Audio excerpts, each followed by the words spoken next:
News 18 India. IMC यानी कि इत्तेहाद मिल्लत council के प्रमुख मौलाना तौकीर रजा खान का विवादास्पद बयान सामने आ गया है, जिसमें मौलाना तौकीर रजा ने मुस्लिम लोगों से अपील करते हुए ये कहा कि तुम बेईमानी की जिंदगी जी रहे हो, तुम सब जन गण मन सूर्य नमस्कार और योग करने वाले हो। उन्होंने अपील की है कि शरीयत के खिलाफ काम मत करो। इतना ही नहीं, उन्होंने ये भी कह दिया कि ये आदेश भी आने वाला है कि तुम्हें अपने मदरसों में रामायण पढ़ानी होगी। अगर तुम लोग इससे नहीं निकले तो तुम्हारा मर जाना बेहतर होगा। तमाम मदरसों में ये पाबंदी आने वाली है कि आपको अपने मदारिस में रामायण पढ़ानी पड़ेगी। अगर तुम लोग नहीं निकले, साहिब ईमान होने का सबूत नहीं दिया, तो कल बहुत खराब हालात होने वाले हैं। इसलिए आपको निकलना पड़ेगा। इस वक्त भी ना निकले तो तुम मर जाओ, इससे बेहतर है।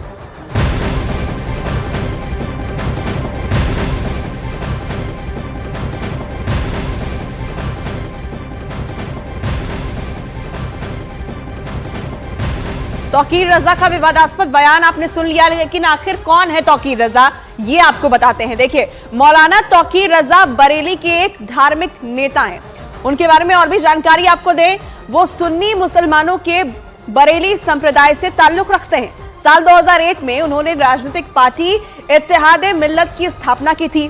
पहले ही चुनाव में उनकी पार्टी ने नगर पालिका की 10 सीटें जीती थी। साल 2009 में तौकीर रजा ने कांग्रेस का दामन थाम लिया था। तौकीर रजा को यूपी के बरेली में हुए हिंदू मुस्लिम दंगों में पुलिस ने आरोपी बनाकर गिरफ्तार भी किया था।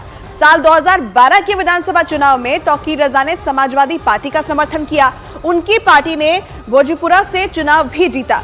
तो वहीं साल 2013 में एसपी की सरकार ने तौकीर रजा को हथकरघा निगम के उपाध्यक्ष का चार्ज दिया था, जिसे मुजफ्फरनगर दंगों के बाद उन्होंने वापस कर दिया और उन्होंने समाजवादी पार्टी से भी इस्तीफा दे दिया। 2014 में तौकीर रजा ने मायावती की बीएसपी को समर्थन दिया। 2015 में उन्होंने all India Muslim personal law board का गठन किया।